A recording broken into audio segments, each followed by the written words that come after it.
साथ संगत जी, प्यार से बोलना। धान निरंकार जी। गुरुदेव हरदेव पार्ट 1। पटियाला से प्रातः 9 बजे चलकर सतगुरुदेव समाना नामक कस्बे में पहुँचे। समाना में कुछ घंटे रुककर वहाँ की संगतों को आशीर्वाद देने के पश्चात पातड़ा पहुँचे। पातड़ा कस्बे में एक विशाल संत समागम का आयोजन किया गया था। शहर के सैकड़ों नागरिकों ने सतगुरुदेव का हार्दिक स्वागत किया। यहाँ सतगुरुदेव ने फरमाया, धर्म धारण करने को कहते हैं। सच्चा धार्मिक व्यक्ति सबसे पहले अकाल पुरख निरंकार को अपने जीवन में अपनाता है और फिर घट घट में निरंकार प्रभु के दर्शन करता है। धर्म ही एक साधन है जिससे हम हर एक से प्यार का व्यवहार करने लगते हैं। निरंकार से प्यार करने वाले के लिए कोई पराया नहीं रहता, कोई बेगाना नहीं रहता। गुरुदेव हरदेव ने अपनी बात को और अधिक स्पष्ट करते हुए समझाया, एक को जानकर, एक को मानकर प्राणी मात्र से प्यार करना ही धर्म है। धर्म अपनाता है, ठुकराता नहीं। धर्म गिरते हुए को उठाता है, किसी को गिराता नहीं। प्राण देता है, किसी के प्राण लेता नहीं। रोते हुए को हंसाता है, रुलाता नहीं। धर्म जोड़ता है, तोड़ता नहीं। अर्थात धर्म हमारे लोक को सुखी करता है और परलोक को सुहेला।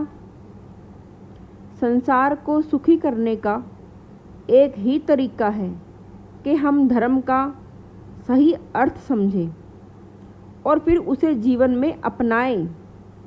आज लोग धर्म के नाम पर होने वाली गलत बातों को देखकर ही नास्तिक होते जा रहे हैं। संत महात्मा सही मायनों में धर्म को अपनाकर ही लोगों में धर्म के प्रति आस्था उत्पन्न कर सकते हैं। दोपहर बाद सतगुरुदेव संगरूर की संगतों को दर्शन देते हुए धूरी पधारे। वहाँ भी धूरी और आसपास के गांवों के हजारों महापुरुष आपके दर्शनों के लिए पहुँचे हुए थे। आपने यहाँ की संगतों को संबोधित करते हुए कहा, आज निरंकारी संत महापुरुष संसार भर के कल्याण के लिए कार्यरत हैं। निरंकारी संत महात्माओं ने आदर्श जीवन जीकर यह जिम्मेदारी निभानी है। निरंकारी संतों महापुरुषों को जो प्रीत प्यार की शिक्षा साध संगत से प्राप्त हुई है, उसी के अनुसार चलते हुए संसार में अपना जीवन व्यतीत करना है। रात्रि को बरनाला में सतगुरुदेव ने विश्राम किया। काफ़ी संख्या में संगतें अपने सतगुरु के दर्शनों के लिए पहुंची हुई थी। जलाल में नए निरंकारी सत्संग भवन का उद्घाटन सतगुरुदेव के कर कमलों द्वारा संपन्न हुआ। इस अवसर पर हजारों संत महापुरुष वहां उपस्थित थे। संक्षिप्त से प्रवचन में सतगुरुदेव ने फरमाया, इस समय दुनिया में बेचैनी फैली हुई है। लोग ईश्वर को भूलकर केवल पदार्थों में सुखों को खोज रहे हैं। हालांकि ईश्वर को भूलकर किसी ने भी इन दुनियावी पदार्थों से सुख नहीं पाया। इन पदार्थों को ही सब कुछ समझ लेने के कारण आज घरों में, समाज में और राज्यों में टकराव देखने को मिलता है। संत महापुरुष इन पदार्थों को भगवान की दात समझकर उपयोग तो करते हैं, लेकिन पदार्थों को सब कुछ मानकर ईश्वर को नहीं भूल जाते। ईश्वर को हमेशा याद रखने के कारण ही इनके जीवन खुशहाल रहते हैं। जलाल से चलकर सतगुरुदेव रामपुरा फूल पहुँचे। यहाँ भी सत्संग ने समागम का रूप धारण कर लिया था। सतगुरुदेव ने अपने प्रवचन में फरमाया, इंसान को बड़ी ईमानदारी के साथ अपने फ़र्ज़ों को अदा करना चाहिए। फ़र्ज़ों से मुंह मोड़ने का नाम भक्ति नहीं, बल्कि फ़र्ज़ों को अदा करना ही सच्ची भक्ति है। गुजरे हुए पीरों, पैगंबरों और अवतारी पुरुषों के जीवन से यह सच्चाई साफ साफ समझ आने लगती है कि हर महापुरुष ने अपने समय में अपने फ़र्ज़ों को निभाते हुए अपना जीवन व्यतीत किया। किसी महापुरुष ने भी पलायन वृत्ति को ना खुद ही अपनाया और ना ही इस वृत्ति को किसी को अपनाने की प्रेरणा दी। भगवान राम हो, भगवान कृष्ण हो या फिर गुरु नानक देव जी महाराज से लेकर गुरु गोविंद सिंह जी महाराज हों, सभी ने अपने फ़र्ज़ों को बड़ी लगन से निभाया। भगवान कृष्ण ने तो अर्जुन को, जो अपने फ़र्ज को त्याग कर युद्ध अक्षेत्र में से मुंह मोड़ लेने की बात करने लगा था, उसे गीता के रूप में कर्म अक्षेत्र में डटे रहने की शिक्षा दीक्षा प्रदान की। कहने का भाव यह है कि भक्ति कर्म अक्षेत्र से भागने का नहीं, बल्कि कर्म अक्षेत्र में रहकर अपने सभी फ़र्ज़ों को निष्काम भाव से अदा करते हुए जीने का नाम है। इसलिए आप महापुरुष हर समय निरंकार के रंग में रंग कर अपने अपने फ़र्ज़ों को निभाते जाएं।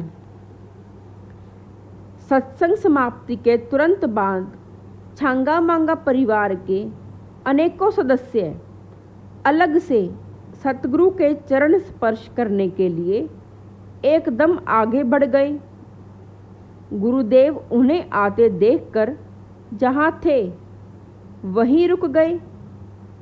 परिवार ने चरण स्पर्श करके जहाँ देवी आनंद का अनुभव किया, वहाँ उन्होंने अपने स्वभाववश हंसते हंसते गुरुदेव से निवेदन किया, बाबा जी तुसी ते जानदे हो कि मगर अली दीवाना जी दी रहमत नाल असी आप जी दे चरनां 'च जुड़ गए हाँ। आप जी ने साडे गाण वजाण वालियां दी कुल नूं तार दिता ए। हुण दिन रात असी आप जी दे गुण गांदे हाँ। असी होर सभे पासियों अपना ध्यान हटा लिया है। हुण बख्शिश करना ਇਹ ਬੱਚੇ ਬੱਚੀਆਂ ਆਪ ਜੀ ਦੇ ਹਨ। ਇਹਨਾਂ ਦਾ ਪਾਲਣ ਪੋਸ਼ਣ ਅਤੇ ਵਿਆਹ ਸ਼ਾਦੀਆਂ ਕਰਨ ਲਈ ਜਿਸ ਮਾਇਆ ਦੀ ਸਾਨੂੰ ਜ਼ਰੂਰਤ ਪਵੇ, ਅਸੀਂ ਕਿਸੇ ਦੇ ਅੱਗੇ ਹੱਥ ਨਾ ਪਸਾਰਦੇ ਫਿਰੀਏ। ਆਪ ਜੀ ਦੀ ਸਿੱਖਿਆ ਅਨੁਸਾਰ ਆਪਣੇ ਦਸੋਂ ਨੋਹਾਂ ਦੀ ਕਿਰਤ ਕਰਕੇ ਇਹਨਾਂ ਜ਼ਿੰਮੇਦਾਰੀਆਂ ਨੂੰ खुशी खुशी निभावन च सफल होइए।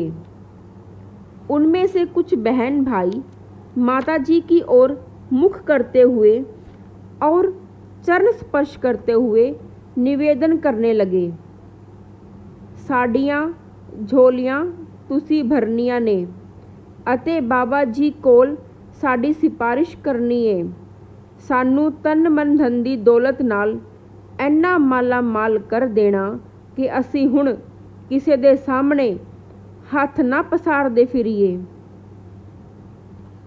बाबा जी, माता जी दोनों ने उन्हें भरपूर आशीर्वाद प्रदान की और फरमाया, आप सत्संग सेवा सुमरन में लगे रहें। दातार आपकी सभी कामनाएं पूरी करेगा। सायंकाल बठिंडा में आयोजित समागम में बोलते हुए गुरुदेव ने कहा, यह मानव की योनि हमें बड़ी लंबी यात्रा के बाद प्राप्त हुई है।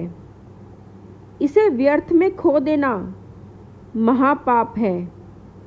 इस महान योनि को दोबारा प्राप्त करना बड़ा कठिन है। इसलिए इस जन्म में ही एक हरि दातार को जानकर फिर इसकी भक्ति करके जन्म सफल कर लेना चाहिए। रात को वहाँ भी एक दो सज्जन जो सिख वेश में थे पधारे और बड़े नम्र भाव से गुरुदेव के दर्शन करके निवेदन करने लगे कि बाबा जी, हमने आपकी अवतार वाणी को बड़े गौर से पढ़ा है और हम गुरुबाणी के भी रसियाँ हैं।